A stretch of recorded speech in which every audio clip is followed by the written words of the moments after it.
Thank you. Good morning, everybody. We're going to be talking about managing change in facilities teams this morning.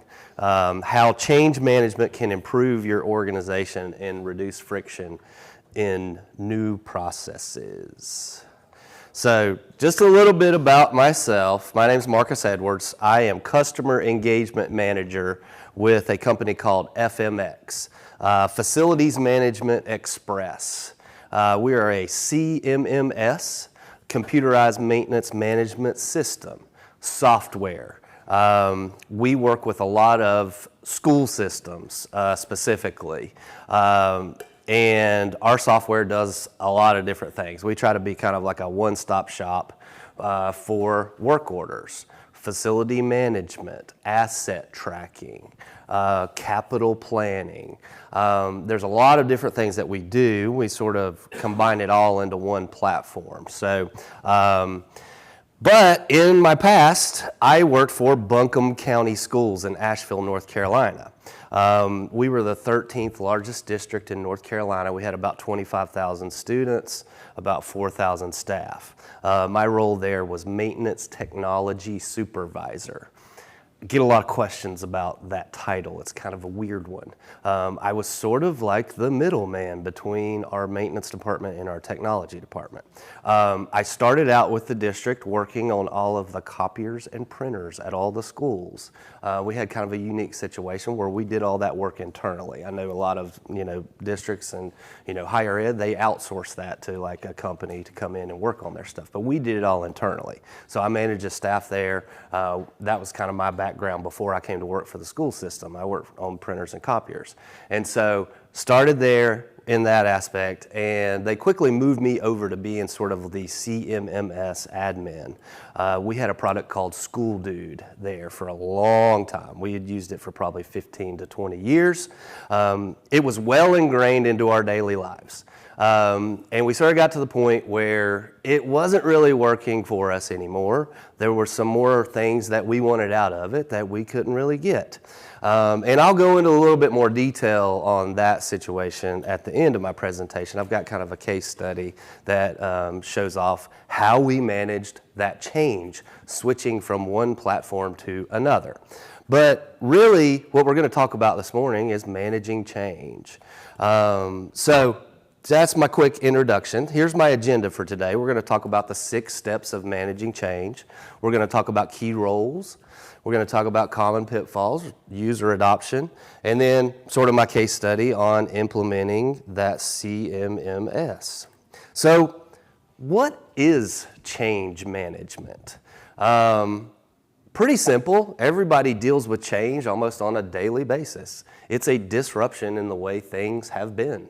And managing change includes getting people on board, removing barriers, increasing commitment. This speeds up the adoption process, which helps achieve goals sooner. Again, my example today is going to be about how we navigated this change, going from one software to another. But this stuff can be applied in just about any area. I've been managing change my whole life, maybe not even knowing that I'm doing that, because if there's one constant, that is change. Change happens, and we have to adapt and get on board with new things all the time. So I kind of like to start here. How does your organization handle change? Anybody want to chime in? We're actually right now in the process of what you're talking about. We're going from an SAP work order system that's antiquated into something called Instant IQ. Yep. Married to the SAP HANA upgrade, and I'm the lead person. Nice. How's that going? It's very, very brand new. It's just now talking to the IQ people. We've actually touched with our managers that it's coming, but we haven't talked to the tradesmen, shown them what it looks like, so the apprehension is thick. How tech savvy are your tradesmen? Not. Yeah. Hear that a lot. And so part of my role now at FMX is I work with customer success. I work with some of our larger customers during the implementation process. And so I talk about this stuff every day. The answer I normally get to that question is, we hate change. We fear change. Absolutely. That's the challenge. And so that's what we're going to talk a little bit about today. Most people I talk to, they struggle with this. Especially with school districts, people get used to doing things a certain way and they get comfortable with it. And then any deviation from that, a lot of times, is a challenge. And so I'm going to talk a little bit about how to help navigate these challenges when you get that pushback from the staff. How do we get them on board? So I appreciate you chiming in. That's exactly what we needed to hear. Here's my philosophy. Don't protect an imperfect process when there might be a better, more efficient way. I alluded to this earlier. People get really set in the way they do things, and they may protect that and put a lot of effort into just keeping things the same. They may not know there's a better way to do things. And so that's what we're going to talk a little bit about here this morning, is sort of uncovering maybe some of these imperfect processes too, and how we can get people on board with a new way of doing things that might be more efficient. So let's move right into the 6 steps of managing change. Number 1 is defining that change. So identifying both the current state and where you want to go. What is that vision for the future? And how are we going to get there? Number 2, aligning the leadership. And so we'll talk in a minute about key leaders in this process of managing change. That's very important to have alignment on this key leadership. You want to make sure that everyone is aligned on that vision for the future. We identify it. We talk about how we're going to get there, and we identify any barriers that may come up before they become an issue. Number 3, engaging the stakeholders. And I talk about stakeholders a lot. These are the people that are affected the most by making a change. We want to identify who they are and how they will be impacted by this change, making their voices heard, if you will. And so, again, I work with a lot of organizations on navigating change, and if there's one thing that I can recommend for making any kind of change, is making sure everybody's voices are heard. People don't like to have things forced on them. They want to provide input and, understand their needs and prepare them for that change that's coming up. Number 4 is assessing the culture. You guys know your people better than anyone, and you know your values and your unwritten rules of your organization. And so what we see is that there's a risk that exists when the current culture is different from that's required to make these changes. Number 5 is communication. This is key too. You want to address the need for that stakeholder awareness through effective communication. And then number 6, planning the training. So identifying what is needed to train these stakeholders to develop these new behaviors and new processes. Excuse me. This stuff, you can find, many different steps in managing change, on the internet. There is a ton of information out there. This is sort of what I have settled on, and I use this every day in my job. And I have really good success with these 6 steps.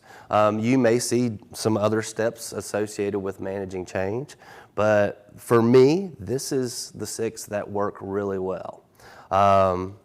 So let's talk about those key roles in managing change. And I have them listed here on my slide. Number one is that sponsor or executive leader.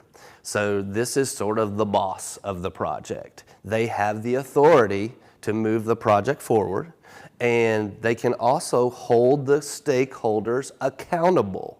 When my example of, working for FMX, and we're working with organizations trying to implement this new CMMS, we always have to have that sponsor or executive leader at the top of your organization. They need to be involved. They need to have input. They need to hold those stakeholders accountable, because we can't do that. That's not something that an outside party can do. We have to have that internal person who can be the boss of the project. So, second one is my change agent. This is that sort of boots on the ground person that is working with the staff every day to move this project forward and to make these changes hold. Then I have my stakeholders, mentioned it earlier. These are those people that are affected the most by any change. So it's their behaviors and their skill sets that are going to have to change. And then finally, I have my champion or advocate.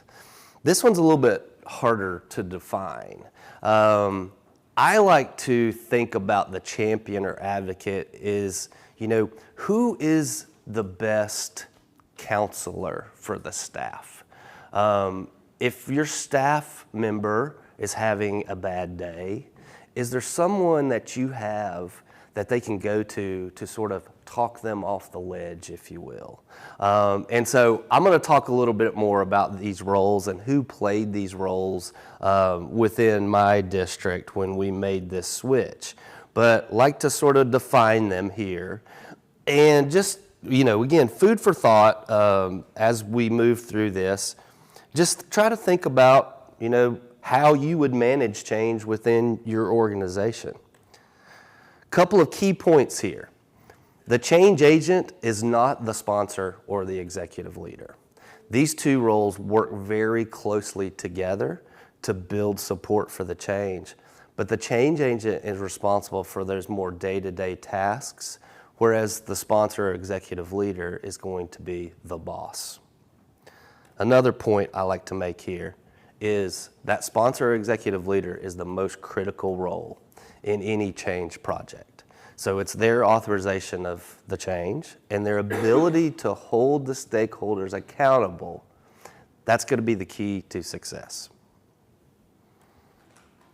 And again, so as we talk about this, think about your organization and who would play these roles if you were going to take on a big project to make changes to the way you do things. So there's usually two sides to any change project, a technical side and a human side. And so you can have the best technical solution out there, but unless you get the buy-in from the staff and the people, it may not be successful. So it's that human side where most organizations fail with a project. And so, user adoption, getting people on board with a new process is very important here. So let's talk about some of the common pitfalls that we see. Number one is lack of an executive sponsor or leader.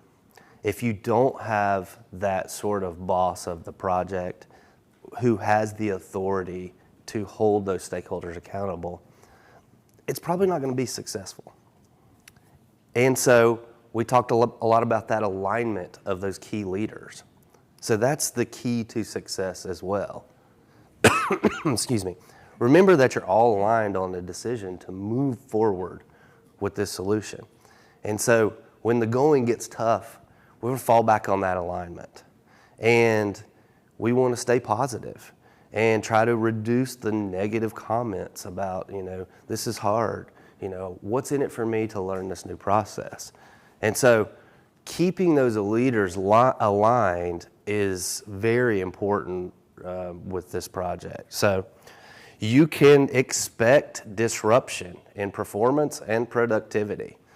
It's inevitable. There are going to be bumps in the road, and people are going to have disruption in their daily lives. So you want to anticipate that and prepare your team for this disruption and encourage them to power through. Sort of that light at the end of the tunnel. Show them what's in it for them if they have to learn this new process, how it's going to benefit them. And another thing I talk about a lot are sponsorship gaps. So sort of breaks in the chain of that alignment of those key leaders. So we want to try to eliminate that before it becomes an issue. We talk a lot about user adoption. And so this slide is really, geared towards my, CMMS change example. Again, you can have a great technical solution out there, but unless you get that buy-in from the staff, you're probably not going to be successful. And so when we're implementing our CMMS, you only get out of it what you put into it, right? So we wanted to teach our staff to gather the data on the front end that we want to be able to report on the back end so that we can make those data-driven decisions. And so just getting all of that information into our system was what we wanted to get to. And we wanted to train the staff to provide the data that we needed. Another thing we look out for is, are they helping and teaching each other? And so we have a little saying at FMX, if it's not in FMX, it didn't happen. It's on my coffee cup. It's on the back of my computer. And so what I mean by that is sort of making that CMMS your one point of truth for the organization, so that we don't have to go looking for that information in multiple places, searching for that email conversation. We had a thing in our district where one of the principals would pull our technician aside in the hallway and say, can you come and fix this? And we used to call that a hallway hijacking. And there's no record of this conversation anywhere. There may even have been a note on a Post-it note that someone handed that person. Can you come and fix my problem? And we taught our staff to direct them to funnel all the information into FMX so that we have a record of this conversation. We know who said what and when.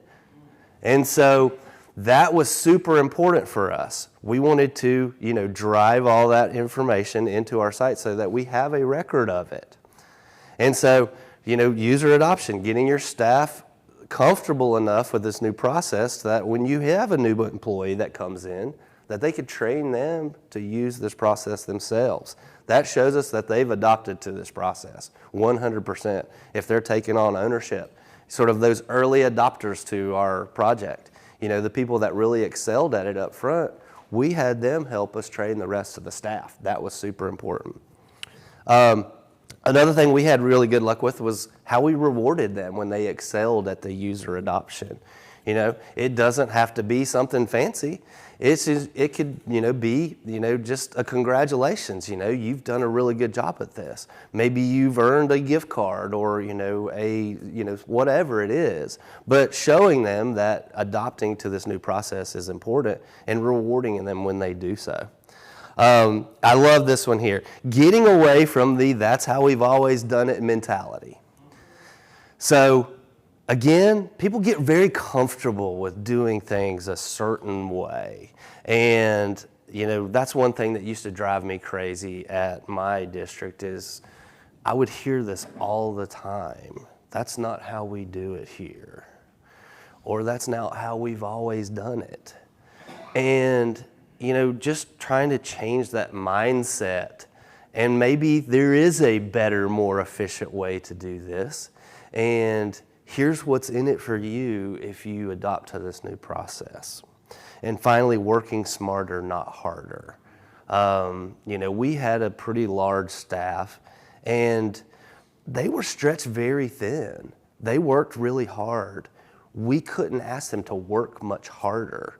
but we wanted to try to show them ways that they could work smarter and maybe save a little bit of time and energy. And so this philosophy here went a long way with our staff when we were trying to make this change. So let's talk a little bit about my case study. So how we did it at Buncombe County Schools. So here are some of the key challenges that were facing our district at the time.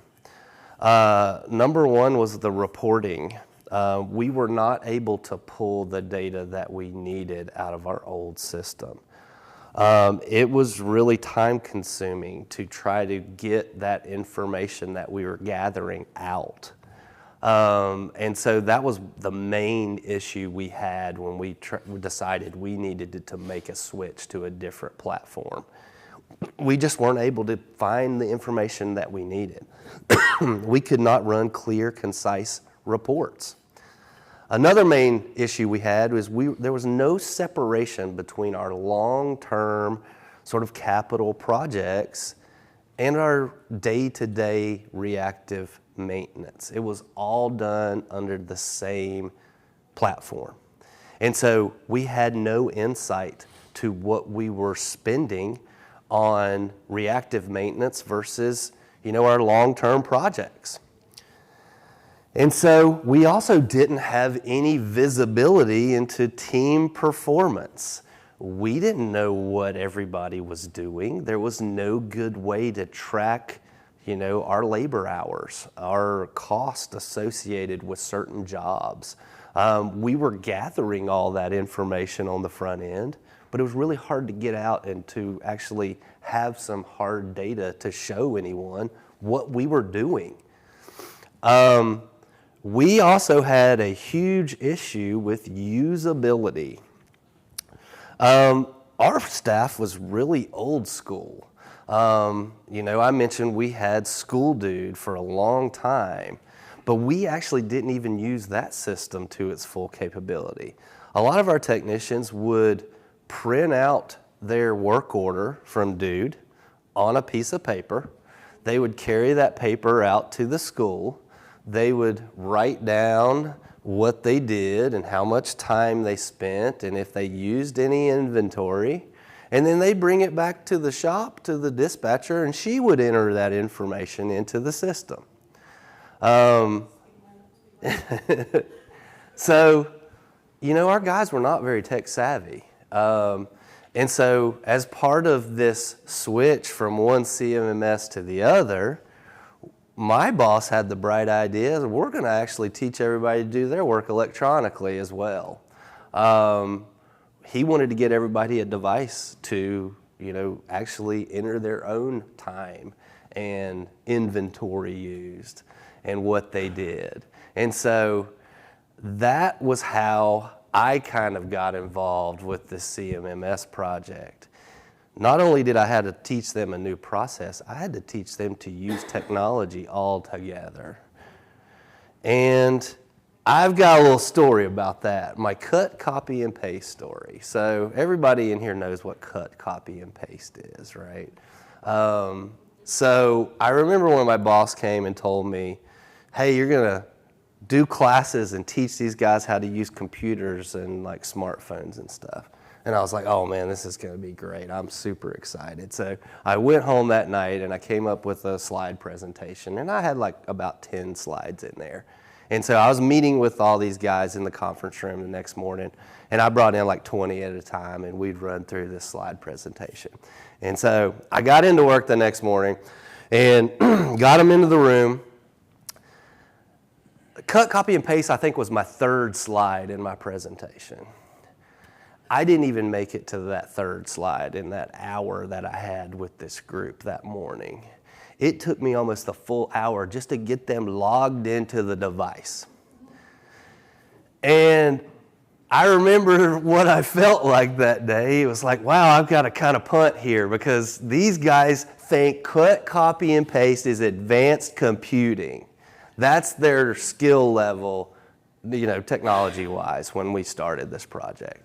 So it was a huge undertaking, right? If they don't even know about cut, copy, and paste, how are we going to get them to like do their work electronically and enter their, labor time and their inventory that they use into this new system? So it was a challenge, but I'll let you guys know how that goes here at the end. So our solution was FMX. We looked at a lot of different providers, and we kind of narrowed it down to a few. And one thing we liked about FMX was the ease of use of it. And so again, this helped with those less technical teammates. Like, they seemed to sort of grasp onto this platform pretty quickly once we got them up to speed with logging into the computer. And another thing we saw was our reporting in there.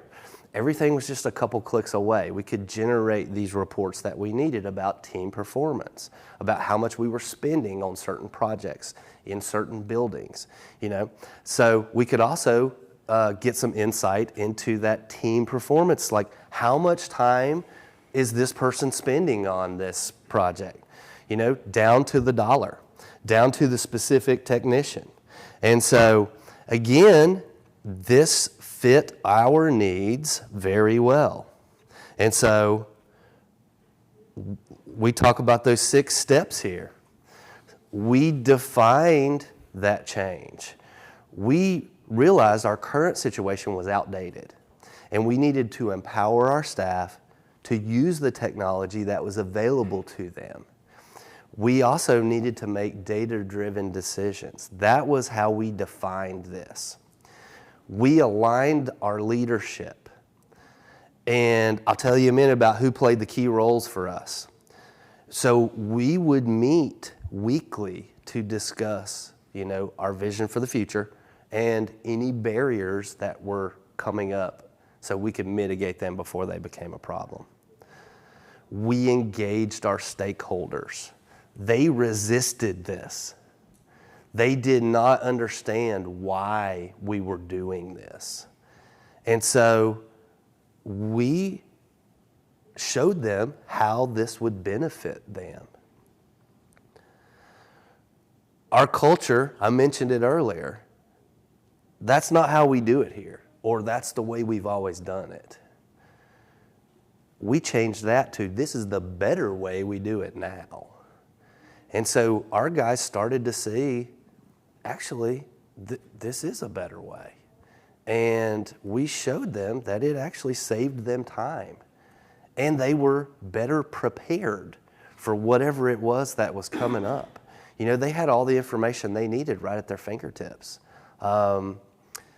So we also communicated constantly. And we let them know immediately, this change is coming.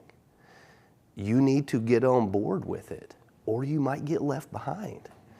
Technology is here to stay. It's not going anywhere. And these guys resisted that. Some of these guys didn't have internet at home. Some of them still had flip phones when we started this process. So we had to, get them on board with all of this new stuff. And we did that by communicating with them and letting them know what was in it for them, how it was going to benefit them if they learned this new process.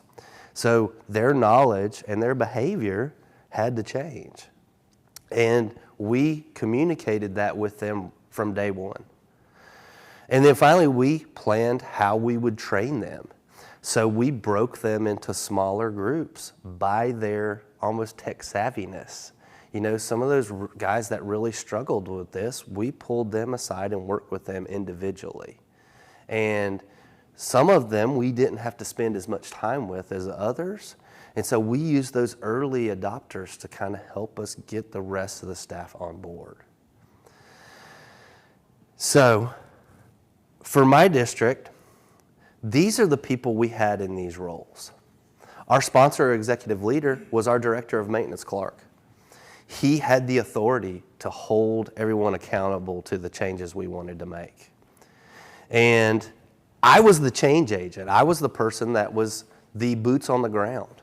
I worked with the staff daily to build support for this project and to get them on board. Our stakeholders, those were our technicians. They were our department supervisors.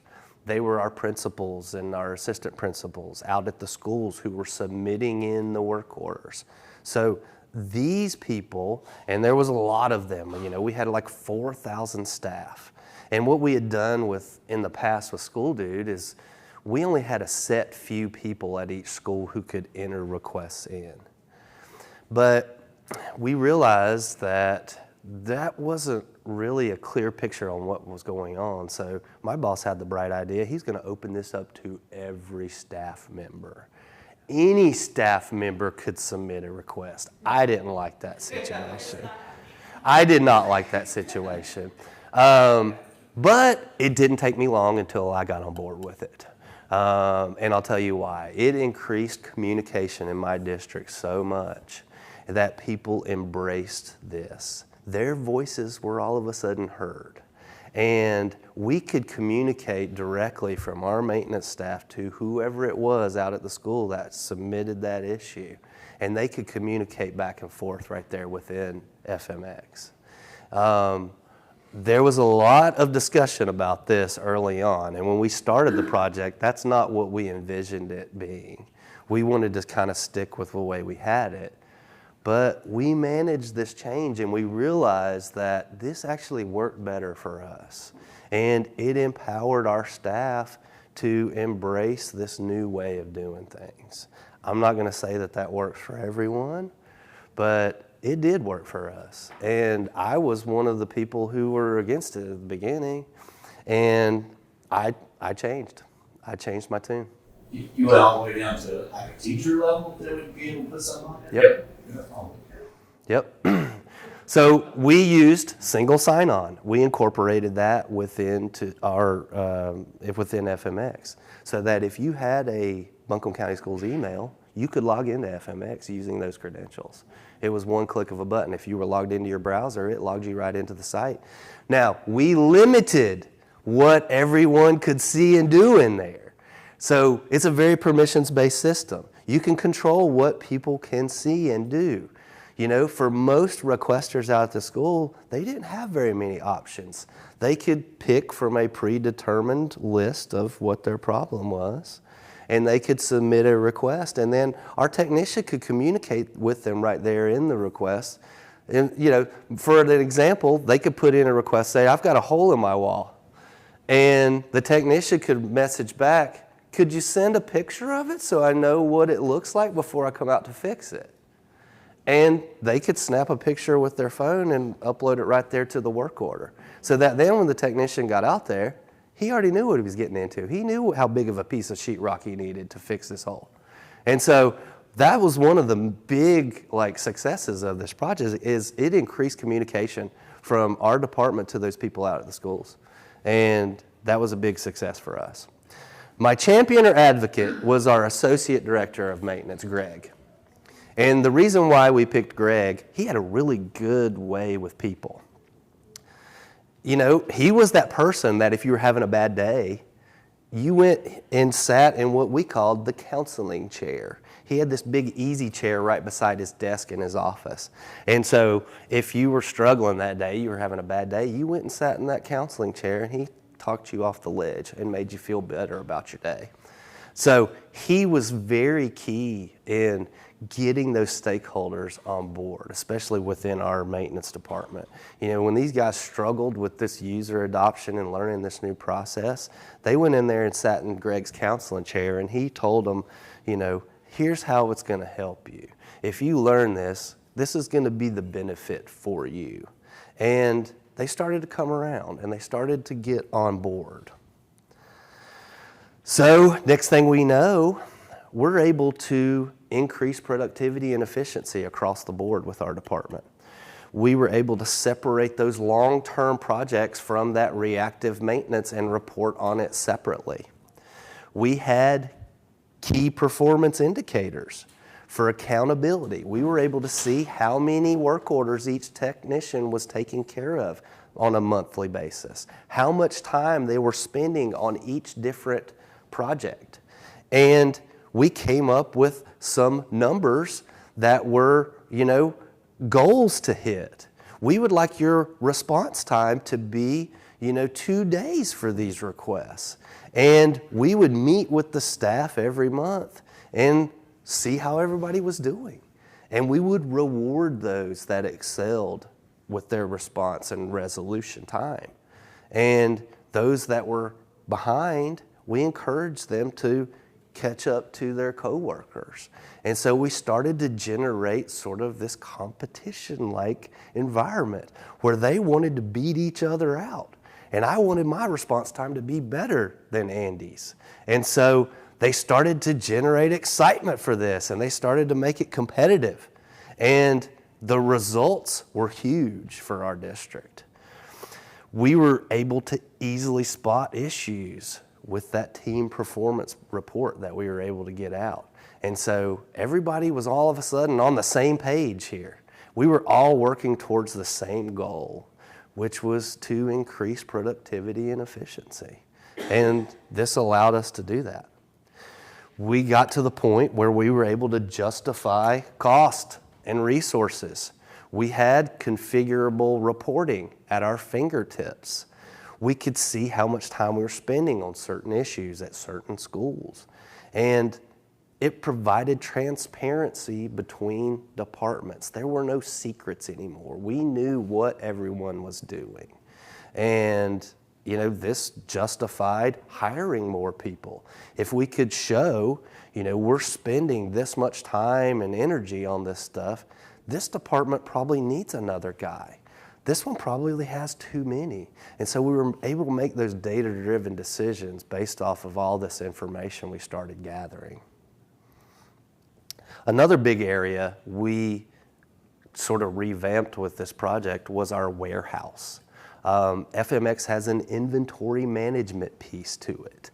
And we were really old school. We had this warehouse guy that had been there for 30 years. He knew every item number and exactly where every item was in that warehouse. We had something like 5,000 items in our warehouse. It was big. Well, guess what happened? That guy retired. And he took all of that information with him.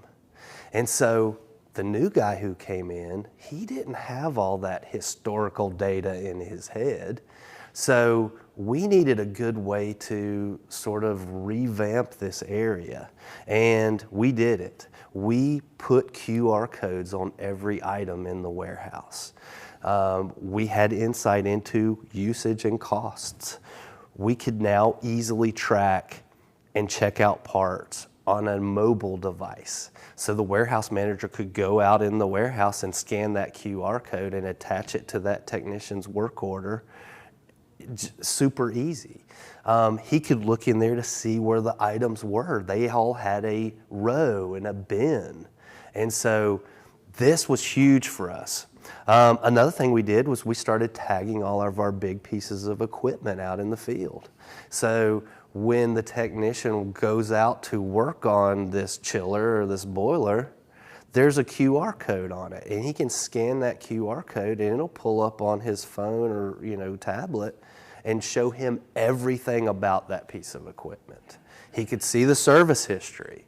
He could see the manuals, the parts manuals, the service manuals. It was all right there for him. All of this information was at his fingertips.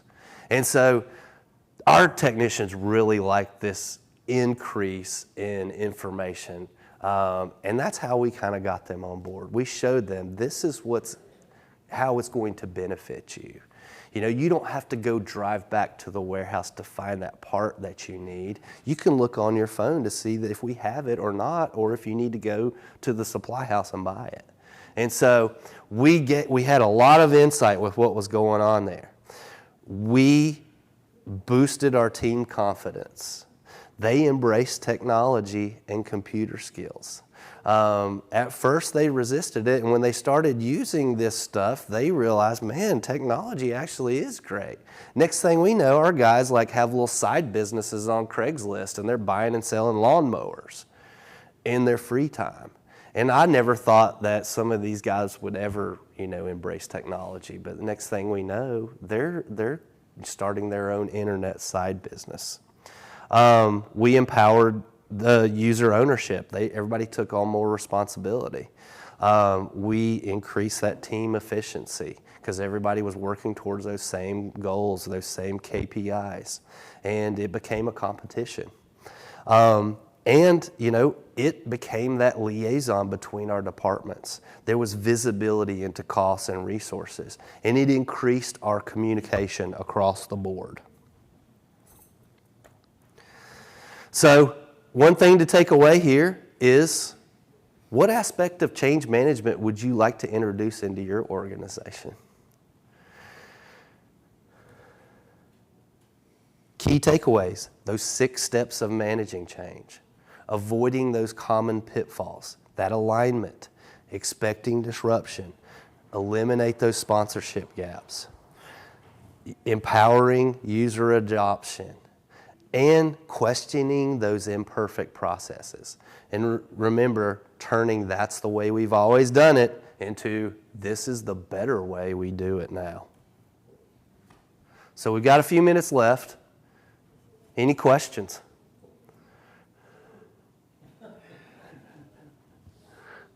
Don't be shy. Yeah, I don't know.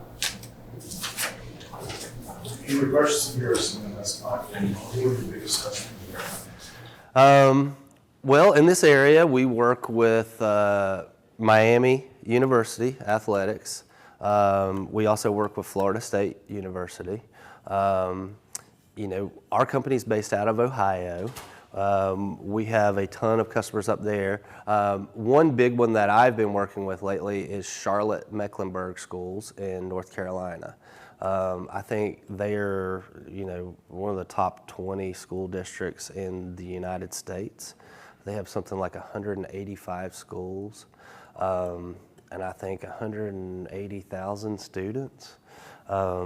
So FMX has been around for about 13 years. It was developed by a guy who went to Ohio State.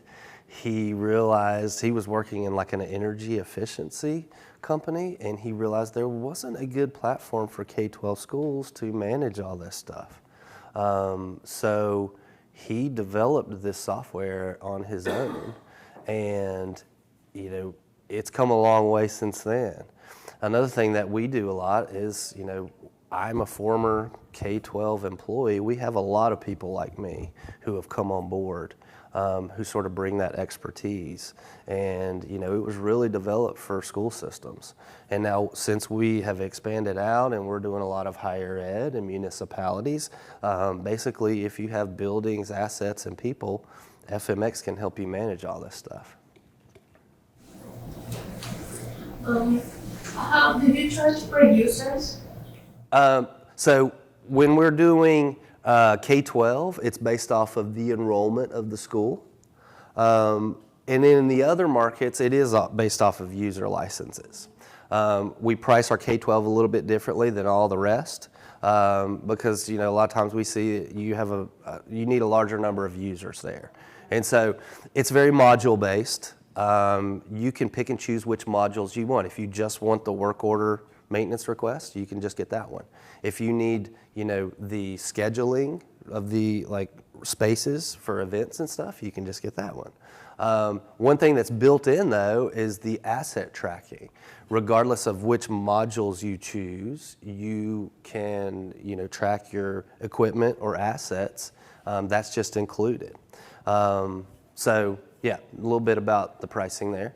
K-12 is priced a little bit differently than the rest of them. So, how do you transition the data from somewhere else? Absolutely, and so that's a great question. We have a team of data specialists. That's all they do. They work with our organizations to get your data out of these systems you've been using, and we're able to bulk import that information into FMX. And so whether it's your users or your buildings or your equipment, all of this stuff can be exported from your current system, and we can get it into our, templates to import it into FMX, and we can bring it over. We can bring over historical data about the requests. We can bring over open request data, stuff you're still working on in there. So we pick a cutoff date and we pull it, and then we get it into FMX, and then you start using it in FMX. So yeah, we have a whole team, that's all they do. So for your example, from start to finish, how long did it take? It took us, I'd say, probably about 4 or 5 months. Yep. Our normal timeline for implementing is 90 days. But that can vary. It depends on how many modules you have, and really how much training it takes. We're very hands-on. We're not one of those software companies where you buy the software and they just give you, here's the video to watch to learn how to use it. Our largest department in our company is our customer success department. And we spend the time and work with our customers to make sure you get out of it what you want. And so it's very hands-on. We meet probably weekly during that process. At the beginning, we gather a ton of information from you, how you want it to look, what permissions you want everybody to have. And so then we set it up for you and we run through it with you, how it looks from each user's perspective. This is what the requester sees. This is what the maintenance supervisor sees, what he can do.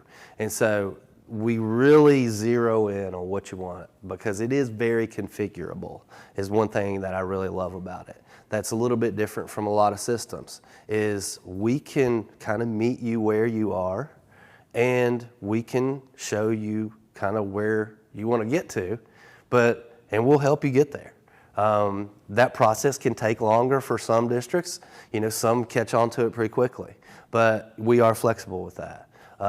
For my district, it probably took us about 4 or 5 months to get it up and running. Huh? 4,000 people.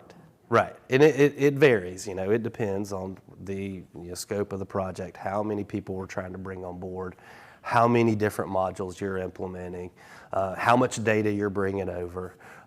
There is a lot to it, One of my favorite pieces to it is we have a new module in there, and it's called interactive mapping. And so you can upload drawings of your buildings. You can use, GIS maps. It can be, drawings of the internal buildings, and you can pinpoint on these drawings where all of this equipment is. That process takes a little longer because it's a lot of information we have to get in there. We have to get all these maps in, and then we have to pinpoint where everything is. And so a lot of times we have to get a lot of information. It takes a while. But that's actually one of my favorite features of it, because the one thing I used to hear a lot is, we've got all these people leaving, they're retiring, like our inventory guy. When he retired, he took all that information with him. And one thing my boss always asked was, how do we get all this information out of their heads? And when they leave, we were able to retain it. And it's tough. Like, this helps you do that. You're able to keep that information in-house. And so when you have that new tech come in, he doesn't have to go looking for this thing. He can pull it up on the map and know exactly what room to go to. So will you train also the team to maintain that, for example, eyeing drawings and all the stuff? Obviously, that's something that you can have always, you have to, or you can train the team to do all that. Yeah, and so that's one thing we do during implementation. We teach your staff, or whoever you want to be sort of the administrator for FMX, we'll teach you how to make the changes yourself. Some customers feel comfortable doing that, some don't. And so we're always available to reach out and make those changes for you. And because you're gonna need to make changes as you go. Change is inevitable. But we can teach you how to do it on your own, or we're always there to make changes for you. Yep. Yeah. So that must be a new feature. I think you got it last year, and I don't think that was in there. The mapping. Yep. It just came out last year. They're constantly rolling out new features here. The mapping. They've got a new capital planner dashboard that helps with sort of those long-term projects and sort of seeing where all the money's going and what you have available. How do you see IT departments have a separate ticketing system from work orders? All the time. Okay. Yeah. Do you ever have an IT system? We do. IT use yours? Yes. Yes, we have a IT ticketing system as well. We have a one-to-one asset manager aspect in there as well. But I would say that's very common. You know, a lot of IT and facilities maintenance, they don't work well together, it seems. So yes, we see that a lot. We do have separate ticketing for both, you know, departments, and we run into that all the time. You charge for setup? Yes, there is an implementation fee, one-time fee. You know, it's a yearly subscription to our software, and when you come on board, there is a one-time implementation fee. Charge for ongoing support? Nope, nope, it's included in your subscription.